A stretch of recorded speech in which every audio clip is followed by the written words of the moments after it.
All right, for anyone joining us right at the start of the program, we're just setting up our Facebook Live feed. We'll get started in just a second. Welcome to everyone out there. Thank you for joining us right at the start of the program. If you are tuning in right away, feel free to say hi in that comment section. Let us know where you're tuning in from. If you're a member of American Ancestors, we'd love to hear from you. Thank you for tuning in. We'll get started in just a second.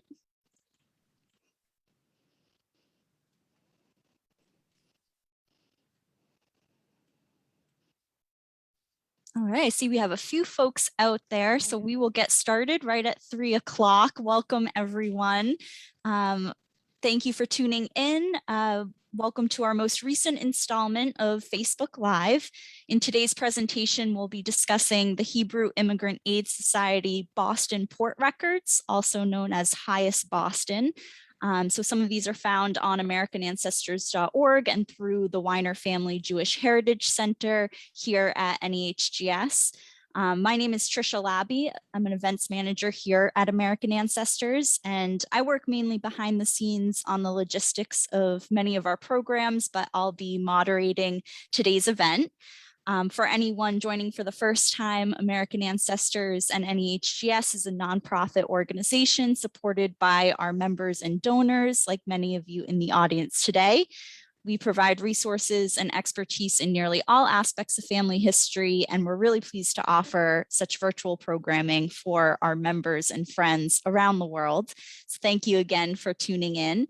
Our speaker today is Melanie McComb. Melanie is one of our genealogists here at American Ancestors. So Melanie assists our patrons both on-site and online with their family history research. She also provides many lectures on a variety of genealogical topics.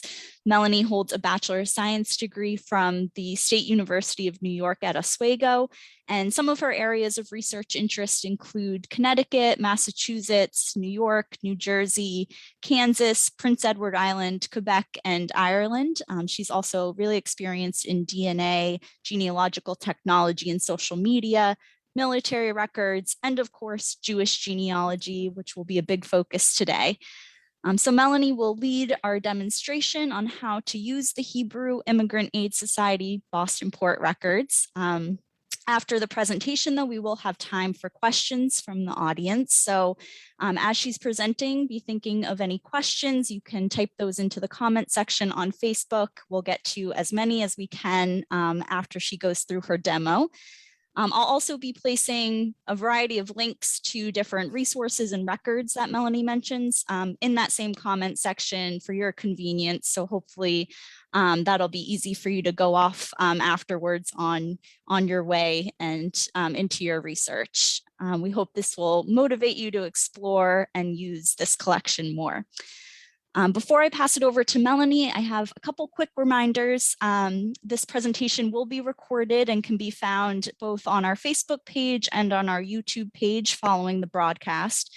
So if you're unable to attend the whole presentation live, or if you experience any technical difficulties, you really won't miss any of the content. You can watch the recording on your own time at any time. Also, I do want to mention a special promotion that we're running through August 31st. Any new members of American Ancestors, NEHGS, can receive $20 off our annual membership when joining for the first time. So I'll share a link to take advantage of that in the comment section in a moment. We hope that you'll join us. That way you'll gain access to all of our databases. You can start using HIAS Boston records right away. And take advantage of some other member benefits. So without further ado, I will pass it over to Melanie to get started. Okay, great. Thank you, Trisha, and welcome everybody for tuning in. So we're going to be talking today about the Hebrew Immigrant Aid Society of Boston Port Records. So specifically, we're going to talk a little bit of some history about the society. The Hebrew Immigrant Aid Society was originally founded in New York City in 1881. It was in response to the pogroms in Eastern Europe and the Russian Empire. And there was a speed up of many of the pogroms following the assassination of Tsar Alexander II. So in response, this organization was founded to help many Jewish refugees that were fleeing Europe and coming to America for a new life. The Boston office was actually established in 1904. So it was a few years later before it actually was established. The Wyner Family Jewish Heritage Center has acquired the Boston Port Records from the American Jewish Historical Society, and we have them here at our collections in Boston. To give a little more insight into the organization, not only was it helping to help immigrants that were coming over with just getting settled, it also helped to provide shelter, social services, and would even help with such services as naturalization classes. Often you would even find that someone might even get naturalized in one of the HIAS offices, helping with financial visas and paperwork and correspondence with helping anybody that was displaced or looking for family members. So they had a wide role in helping others. And a good way to know if you're researching an immigrant aid society is they often met the immigrant at the port of arrival. So you would see people from HIAS at different ports like Boston, New York, and other large cities. And you would even see them with an office at a table ready to help people as they were first coming in. HIAS, you actually would see the officials, they would have like a white button that would just have in black HIAS right across it. So that was a way of how they identified it. They didn't have more formal uniforms, so they really wore their regular clothes and then just used the buttons as a way to identify themselves to others that were assisting them during this time. And we're going to see through some of our collections that often HIAS would get involved with if someone may not have had enough money in terms of coming over here and needed a financial sponsor. A common practice was being done is that immigrant aid societies like HIAS would put up a bond, and the bond would help make sure that they were guaranteeing the government that the person was not going to be on considered a likely public charge or basically go on government assistance during this time. So they would make sure that they would say they'd be able to put up the bond. There'll be someone to help make sure that they will have housing and clothing and food, and they would be taken care of during this time. So when we look at a lot of the records, you're going to see why I'm going to mention it was important to have that financial sponsor in this case. And sometimes HIAS would have to step in to help with that. So moving on to looking at the records, we're going to go through one of our databases here. So we're going to go on AmericanAncestors.org. Under search, we're going to go down to browse databases A to Z. And from here, this is where you're going to see a full list of all of our databases. We have nearly 500 here, and they cover across many different states and several countries as well. And specifically, if you're looking for HIAS, there's a couple ways you could search for it. You could use the initials, which are HIAS, or you could even just type in Hebrew, or you could even do immigrant, and it would pull up in the list towards the top. So we're going to specifically look at the Boston, Massachusetts Hebrew Immigrant Aid Society immigration records, 1904 to 1929. Now, this is not the comprehensive list of all we have. These are some of the earlier passenger lists and detainment and deportation records that we have. So before HIAS had evolved and had more comprehensive case files for immigrants coming through, we might see more of these extracts of passenger lists and other correspondence. So I'll show you what they look like. In this database, you can actually do a search on a particular name you're interested in.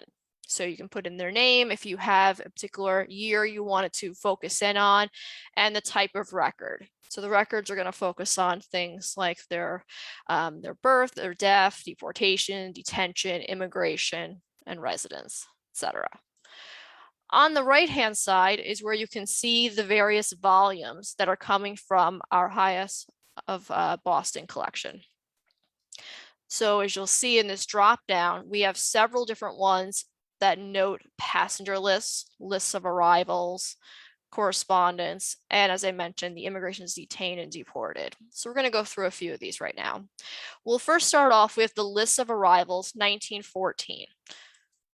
And what you can do is when you want to just browse a volume, you can just select that and just click the browse button here. And this is going to open up the collection just like if it was a book. And often you'll find that there might be various pieces of different information in here. So in this case, this was a letter someone had written to the Hebrew Immigrant Aid Society in which someone was actually looking for their mother and was asking for their assistance. So as I mentioned, that was a feature that they would have as helping to reunite families in this case. So you never know, if you might find a letter in the collection that might belong to one of your ancestors or relatives. So if we kind of move on a little bit here into this collection, you'll see that we get these little lists. And basically, these are noting people that had arrived in the port of Boston off various ships. And you'll see the name of the ship, so the First Bismarck, on January 17th, 1914. You'll then have the name of the passenger. So here we have Ellie Glazer, so Glazer last name and Ellie first name. He's 18 years old. And it's noting here that he is a carpenter and that he is heading towards his uncle, Benjamin Friedman. So given there's a change in the last name, you might consider that he's going to his maternal uncle in that case. And what's nice is that even the address is written out. So especially if you're looking at any of the passenger manifests on like Family Search or Ancestry and elsewhere, maybe the addresses are a little bit harder to read. So this might be another place where you can check to see if the address matches up with what you expected it to be and if it could be a possible relative when you compare to the census or a city directory. So in a lot of cases, the person they might be heading to could very well be in Boston, or in this case, could be in New York, could be in Chicago, it could be anywhere. Thinking about that, many immigrants came through the ports and would often take trains out to other cities, depending on where they're going to. So this gives you a lot of good information on how you can look here to see if there's anything else you want to look at. And in some cases, you may even see different notes that have been added. So in this case, it appears that maybe Isaac here, Isaac Kapelik, had some kind of vulvar disease, so of the heart. So he may not have been in great health when he came over, and it was not appealed. So it's possible that he had come over, tried to be admitted into the country and was possibly disbarred and put back on the next boat. So often you will find things that mention if someone was admitted or if there was any issues with them coming through. So I'll kind of go through one of these other pages. And as you can see, they all look a little different. They all look like very much like different like scraps that were put together. These actually are the original records that were being kept. And something to keep in mind is that obviously, as you can see, they are typed. They are not handwritten. A lot of times these were typed up after the fact to keep for their own administrative records. Now, one thing to keep in mind though is even if you do find someone on here, it does not guarantee that they were immediately gaining assistance from HIAS when they arrived, especially if you find that someone had come over, they came over with a little bit of money and they had someone they were going towards. It's very possible they just came in, they were admitted, there was no health issues, they were not being detained, and they went on and they may not have ever really talked to anybody at HIAS. Or it could have been a very small case of maybe, signed to, see if there was any recommendations on schools or getting a lead on a job. But in this case here, we don't see what HIAS is actually doing until a lot of the later case files, or in the case of these possible Board of Special Inquiry cases where they might put up those bonds for someone, or someone might be in danger of being disbarred and put back on the next boat, then they might be more involved with the Board of Inquiry, and you might see that in a case file. So just something to keep in mind. Even if you see someone on here, it's not a guarantee that they received assistance or that we know what they received in this time. So as you can see here, there are some notes on these different individuals noting the ones that were admitted. So this is a great way to cross-reference against the ship manifest to see if you could find any additional notes that you were not aware of at this time. So since we mentioned a little bit about the immigrants detained and deported, let's pull up that folder next. And we'll just browse through to one of the pages. And as you can see, they'll have different ships and the lines that are coming through, so you can keep track of what ships were here. So here, looks like to be on the ship, the Arabic. And here we have a lot of the same information that's going through, so Meyer Rosenblum is heading to his brother Albert in Gladstone, Michigan. And sometimes we don't see a lot of information that's really different from the others. But as we go through this a little bit, we start to see some more notes here, and we start seeing more of the relationships. So let me go to the next one here. Okay, so here's a case here.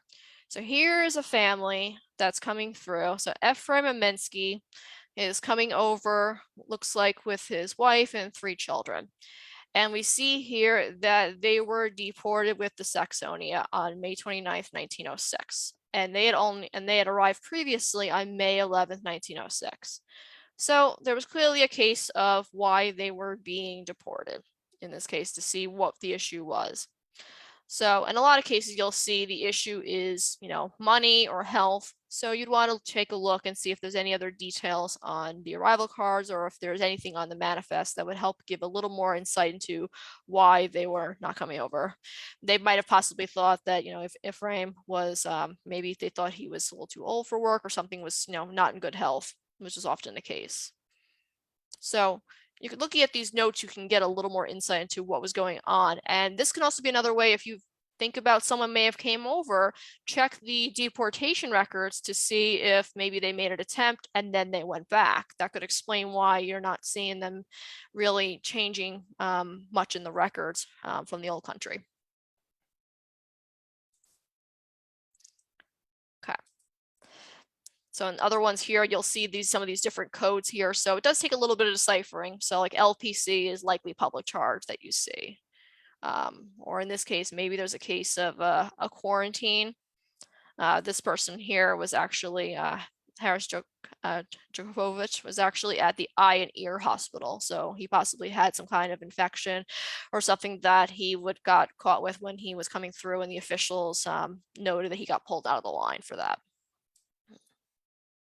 Okay, so those are the detainment and deportation records.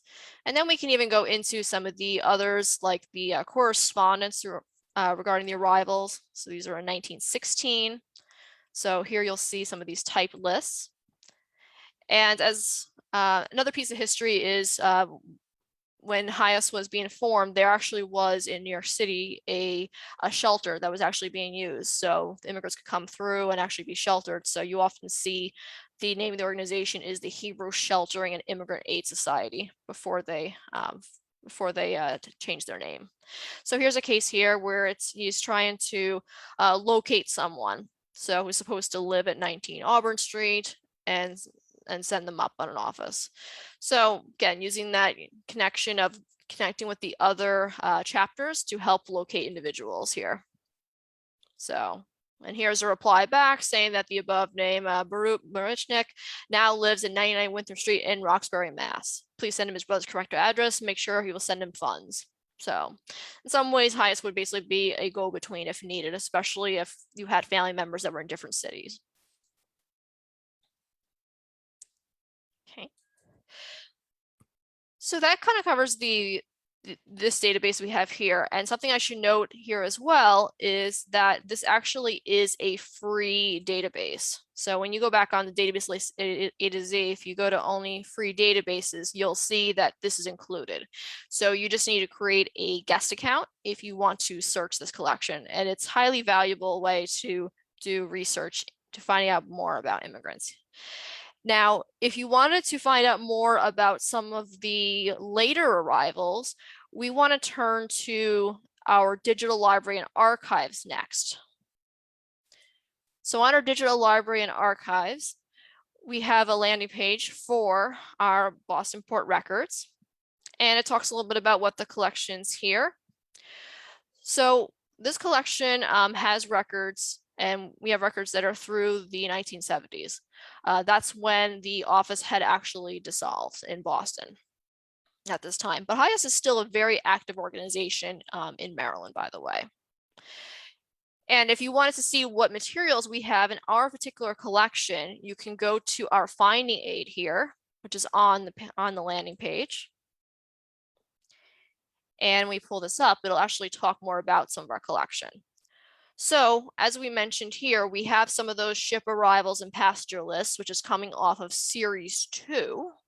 And we also have what are known as the case files. So this is where you start getting into more of the genealogical detail if you're trying to really piece together families and find out what happened to someone. So what you can do is here, when you're interested in a particular folder you want to look into a series, you basically just click the little arrow next to it to expand it. And here you'll see that the case files are arranged alphabetically by surname and then first name. And you'll even see a year next to it. So if you have a very common name that you're searching, this is a way to also identify if you have the correct person based on when they would have possibly arrived or needed that assistance at that time. So if you wanted to click on one of these individuals here, for example, Sarah Alfandary, you can click on here and you can see the information about her. Sarah Alfandary, 1947. And now this is just the finding aid. This actually isn't the how you can actually pull it up. So, but it does tell you that we do have a case file in our collection. And as you can see from our collection, it is quite large, over 124 linear feet, 243 manuscript boxes. It's quite huge. So this is a way to tell if you have the right collection that you can look for an actual case file. So if we want to go back up, and I'll show you how to look for those case files in a moment if you want to see what's actually available in our digital library and archives. Other collections we also have around administration. So especially if you know if somebody might have been employed by HIAS in any form, or had large interactions with some of the staff, you potentially might find things like staff meeting minutes, photographs, lists of officers, and maybe any interest in special meetings and fundraisers that were happening. And then we have a very popular item in our collection, which are known as the individual arrival cards. So the arrival cards were basically similar to what we saw in that early database, where we noted the name of the individual, the ship they came on, and we transcribed the information off the ship. So this was actually transcribed by HIAS officials after the fact, but can contain some information. So if I want to show an example, let me just change my screen here. Okay, so you should be seeing an example of what one of the HIAS landing cards looks like. And these are ones that we have in our collection. So here we see a Yenta Sprague, who's 28, female, notes the ship she came in on. So it looks like the Cymric on November 12th, 1904. And it looks like she had, and she was in 12 weeks in Novograd at the time, and she was heading towards Boston, headed towards her husband, Moses, and even noted the actual address here. So that's a good way to see if you are looking for the right person. And we, of course, have a backside of the page, which is telling you over. So I'll show you the back page now.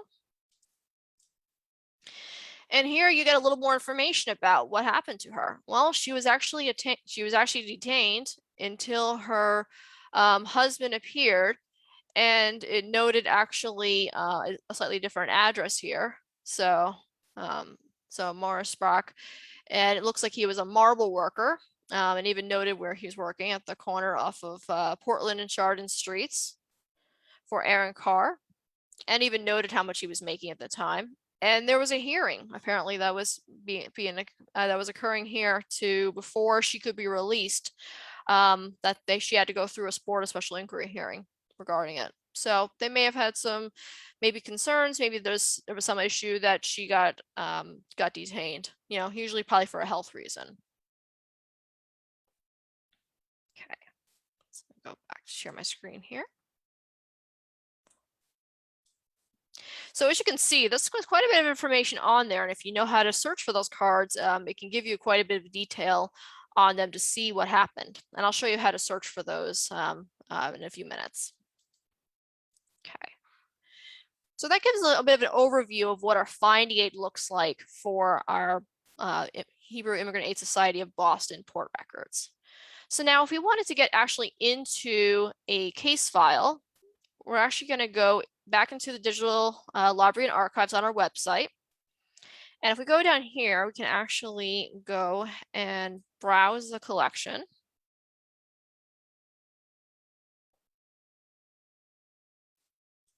Give it a second while that pops up. Okay, and this is going to pull up different portions of the collection here. So this is like all the different items that we are adding online. So, and we're continuing to add more and more of these different files, whether they're case files or administration records and other records to the website. Now, there is a general rule we use for adding items to the digital library and archives, especially regarding case files, is that we try to adhere to a 72-year rule, so mirroring what is occurring for the census in terms of when that's released. So we're roughly up to 1949, in which what's available online. Now, that doesn't mean that you can't get access to anything later. It just means you would want to contact our archivist team. And you can contact our archivist team at jhcreference@nehgs.org. And I'll pull that up on the screen a little later. So, and I think Tricia will put that also in the comments as well. So you have that. And when you access digital library and archives, important to note is that you want to create a free guest account. So, so you can get access here. And then it's just a matter of some files might be restricted and we just need to get you access to them another way. But as you can see, there's a lot of information here. So if we wanted to pull up, let's say, one of these case files, we can actually pull up some of these. And you might notice, though, that there are different countries here, especially following World War II. It wasn't always just helping people that were Jewish. It was also helping people from other countries, such as in Brazil and Italy and China, very big Portuguese population coming in, especially into Boston. So there was a lot of ways that HIAS was able to help people. Okay. So I want to search on one of the files here. I'm just going to search on Sarah. And I'm actually going to try searching on that name here. The Sarah we found in the case files. Sarah Alfandry.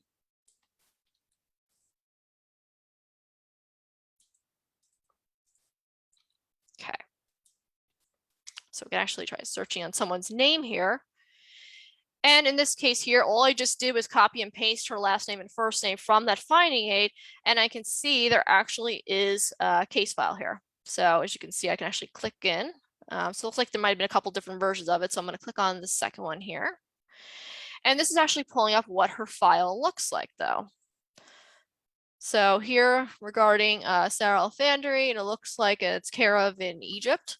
So enclosed within, made out by Mark Alfandry on behalf of the name. So clearly someone that's related to Sarah. And there were some affidavits made on behalf, which have been sent to the visa applicant. So especially following World War II, it was very common that HIAS would be involved with the visa process, since someone would need a visa to actually come here to America. And often you would even see documents like this, where you can actually see the application for verification of when someone were coming to America in this case. So here is for Mark Alfandry, an alien who's residing here, looks like residing in Massachusetts, but was in Egypt, was requesting the American Council and noting when he was admitted here. So it looks like he was a sales correspondent in the export business. It even confirms his birth date as October 24th, 1923 in Cairo. And at this time, on the entry coming under, looks like we have that address noted for Sarah. So Sarah is being a relative and appears to be his mother that he is trying to bring over in this case. And we even see from here that Sarah is born in Turkey, and that even note the parents' information for Mark here as well. So he notes that his mother's name is Sarah Salinas and his father is Lazar Alfandary. So a lot of good genealogical detail in there. You basically can just keep paging through the case file if you want to see what the rest of the record looks like. Just make sure that's sharing. Okay, good. So here we can see more about, again, where he is residing. So he's residing in Cambridge, that he is the son of Sarah Alfandary, whom he wishes to aid in her efforts to come to the United States and join him, and whom he will support and provide for and not allow her to become a public charge. So this was standard language we would tend to see, especially in the visas, because we were trying to avoid having to put up that bond, like we mentioned. So you'll see a lot of things here being involved. So here was HIAS noting here, the executive director of HIAS Boston, acknowledging the receipt of this form, executed and filed. So a lot of paperwork was being involved in this case. I love using the case files because they are a great way of finding out information about your ancestors' journey and seeing what was really going on at this time, since, as you can imagine, there was a lot of challenging situations they were dealing with, especially coming to a new country. So that's how we access the case files here. So now what we're going to do is we're going to show you how to do the landing cards. So as I mentioned, the landing cards, you can actually contact us regarding these individual arrival cards. And if you have a particular name in mind, you can contact us to see if we have the card. However, there is an easier way to see what cards might exist. So if you actually go onto jewishgen.org, and you can actually create a free account, and you can do a search on a particular name. So in this case here, I'm under databases, unified search. And let's say I'm going to search on the last name Goldman. I'm going to click search. And one of the databases that is on JewishGen is for the Boston HIAS collection. And this refers to the Boston landing cards. So before I go into the search results, let me explain here.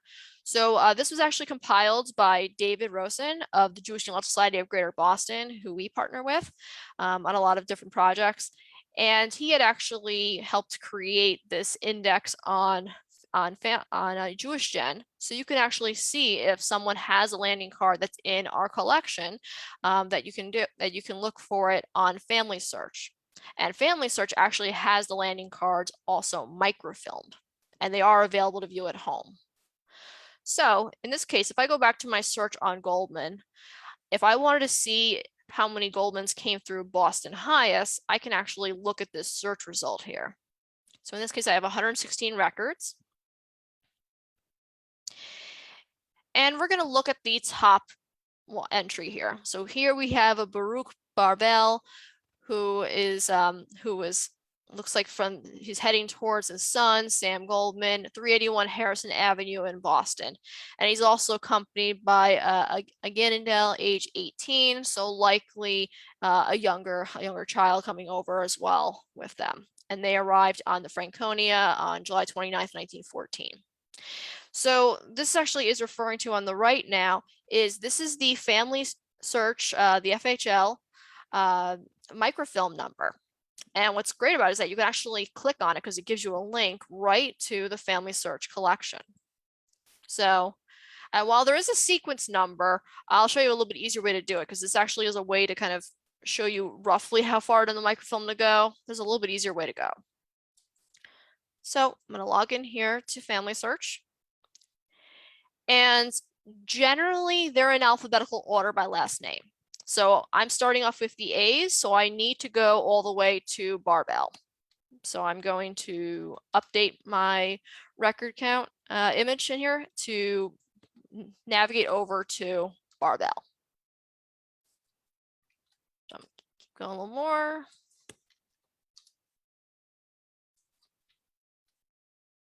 And then you can see these are the cards that we showed an example from our collection, what they look like. The only difference being is that they are not in color. They are in black and white. And also that they were on microfilm. You might see that there might be sometimes spots on the images too. So something to keep in mind, you may need to adjust your contrast if something might be a little faint to read. So getting a little closer, almost there. And what's great is sometimes you find like notes like these, like this is actually like correspondence from someone in Yiddish. So if you can read a Yiddish, that would be a good thing to look into if you can decipher that. And there we go. Here is Baruch Barbel, who is a shop assistant, and it notes where he's from in Quebec, heading to Boston to his son in Goldman, 381 Harrison Avenue. Now, you can see it's a little hard to read. This like looks like a little bit like an N, but they're saying Sam here. So there might be more information in the actual manifest in this case here. So, but as you can see, a lot of this information is what you would see on the pastor manifest. So you definitely want to, cross-reference it just to see if it does match up though.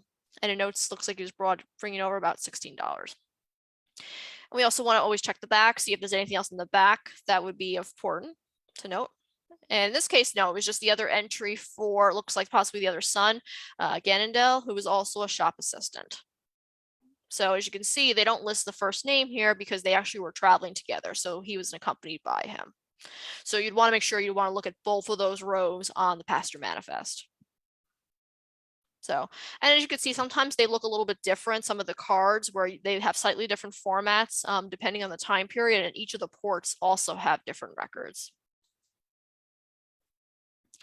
So once you have that information, now you have an idea of you can go into the actual ship manifest if you want to look up the individual line, and you could also check in the HIAS Boston records to see if there was any later case files.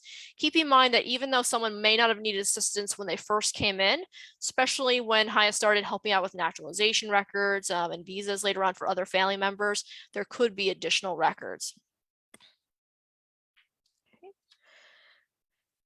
So I think that covers what I wanted to review for the Boston Port Records. So I will pause here and turn to Tricia to see if we have any questions.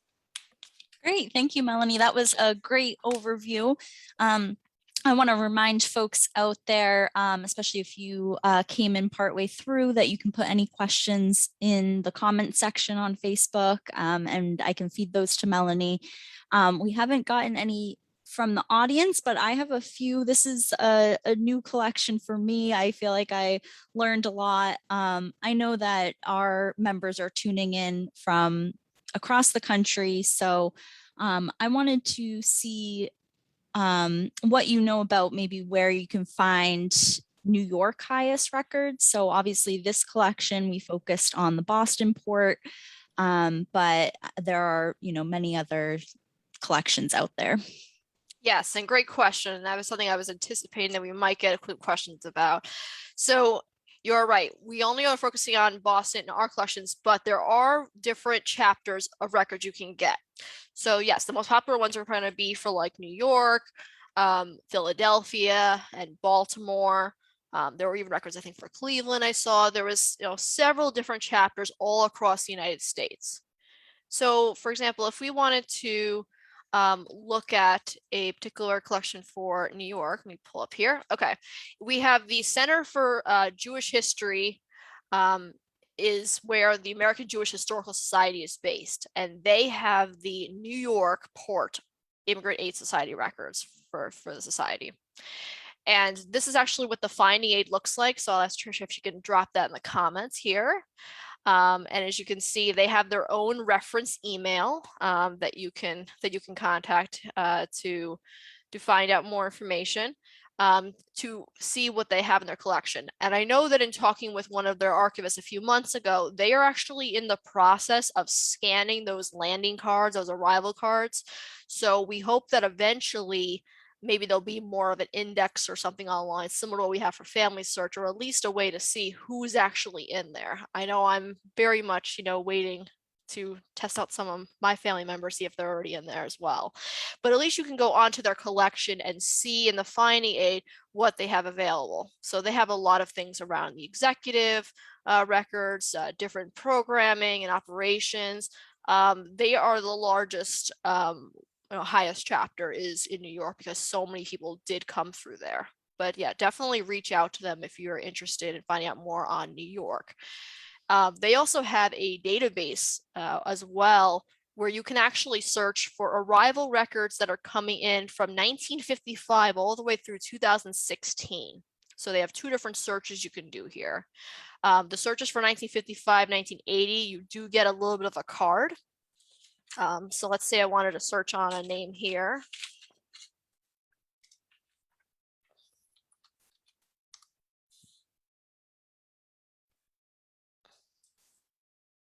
Oh, of course, it didn't find that. Try a different name. You know what? I'm going to try first name here. That would be why. So I was searching the wrong field. There we go. Okay. So here you can see there's different entries for different individuals. So if we wanted to look at, for example, Baruch Arnan, who's from Israel, this is actually the registration date and the case number. You can actually view their registration card, and it'll actually download as a PDF. Here, I'll share my screen so you can see it. Okay. 1 second.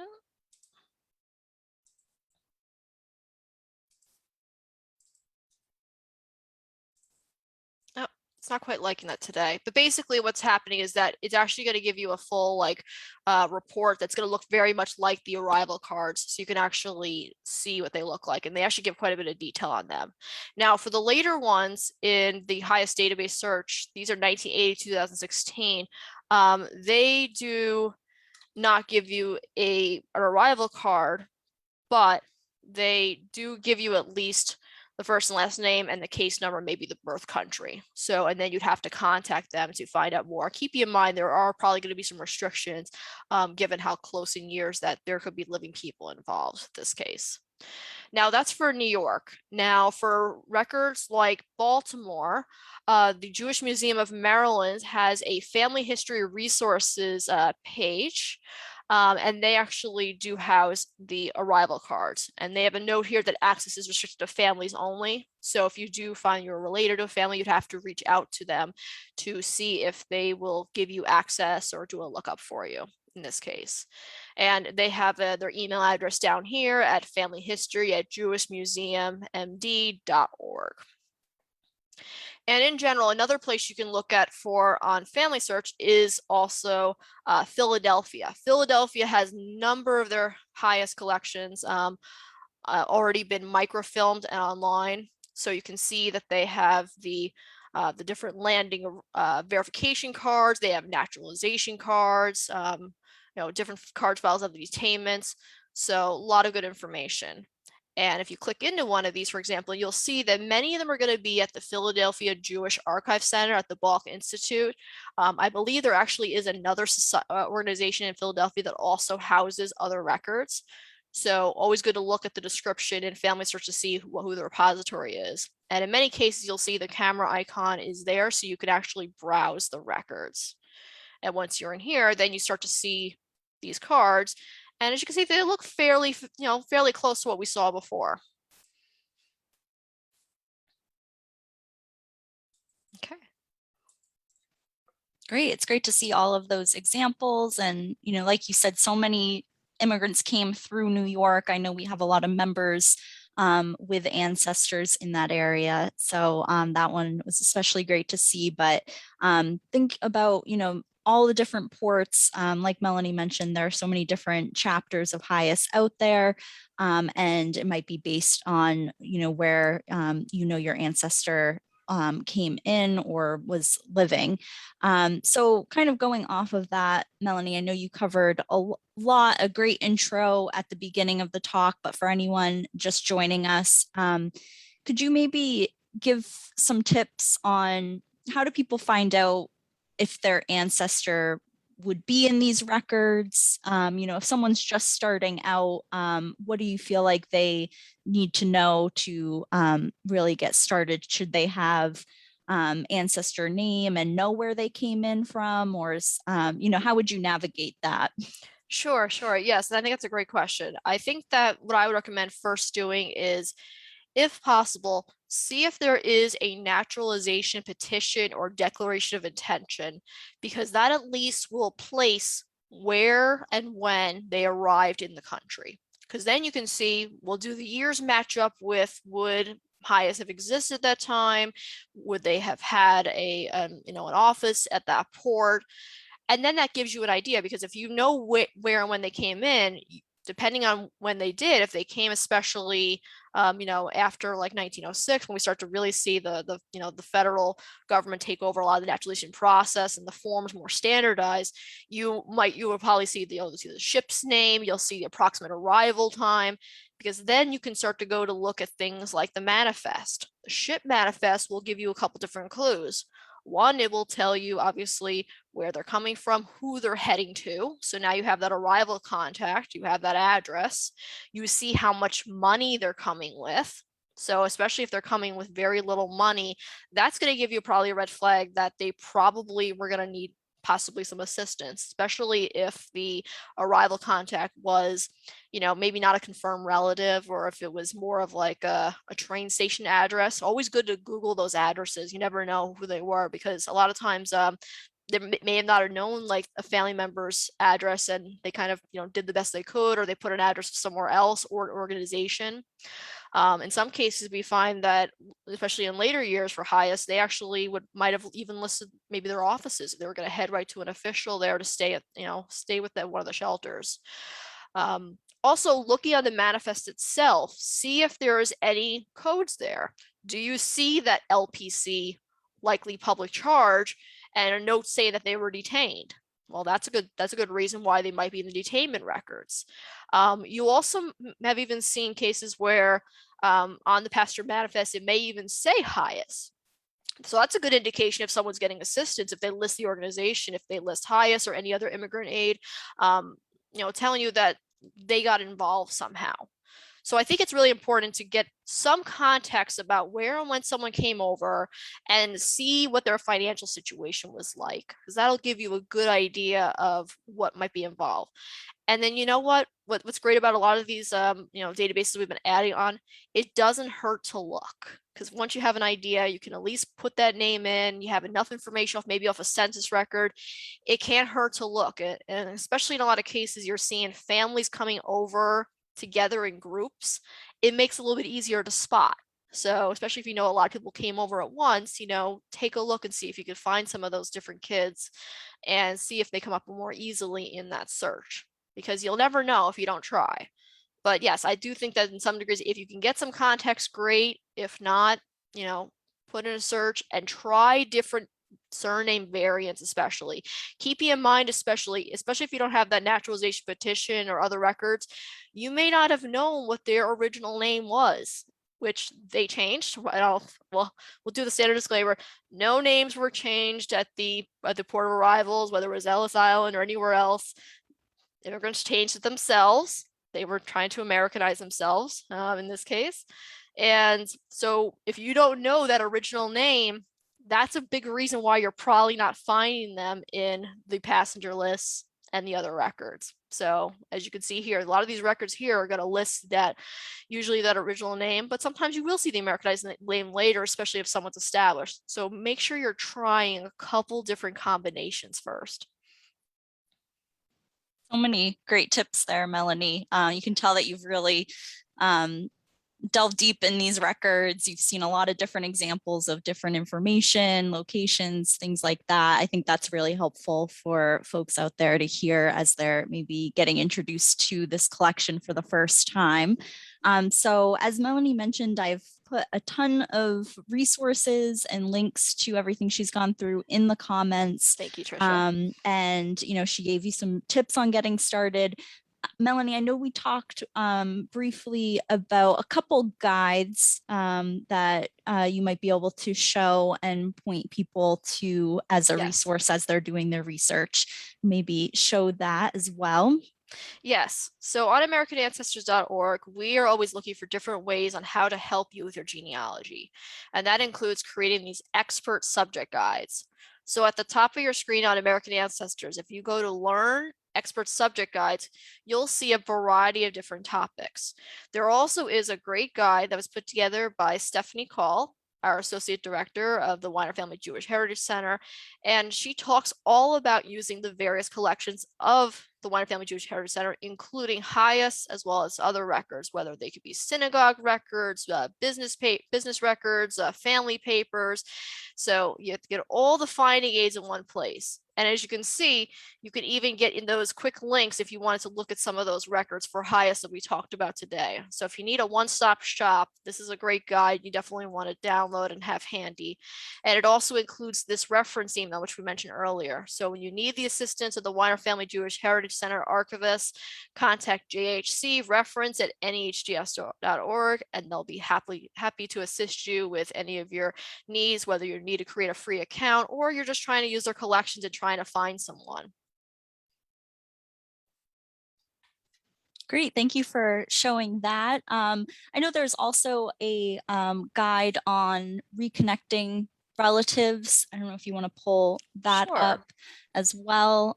Just give folks out there as many resources as possible. I'm going to work on putting these links in the comment section as well. And while Melanie is maybe pulling that other guide up, I'm also going to include a link to sign up for the free newsletter from the Wyner Family Jewish Heritage Center. So along with having that JHC reference email address, the newsletter is a great way to keep up to date with the organization and the collections, and maybe an easy way to stay connected, reach out to us if you need any help there. So I'll plug all of that in as well. Which was the name? Which was the one you wanted me to pull up? Yeah, it was on reconnectingrelatives.com.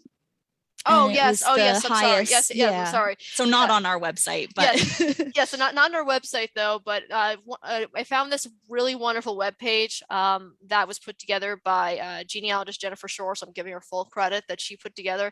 She has a lot of really good links on using HIAS. So you can see things like around Boston and Philadelphia and New York. A lot of some of the different finding aids and collections, including the Center for Jewish Research. So it's a really great compilation, especially if you need a little bit more research and different resources available. So Trisha, I'll ask you to pop that into the comments so we have that available. Yes, absolutely. Getting on that. And I feel like maybe I'm overloading folks in the comment section, but I think that wraps up the questions I'm seeing. And Melanie, you've covered so much and given people a lot to also use as they go forth into their research. So there are a lot of guides out there. We're always available to answer questions.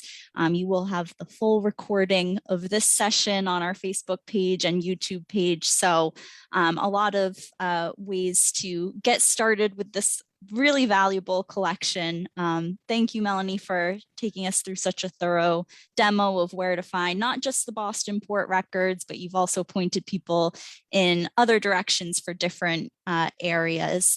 So a big thank you. We're getting some thanks in that comment section as well. Thank you. Thank you.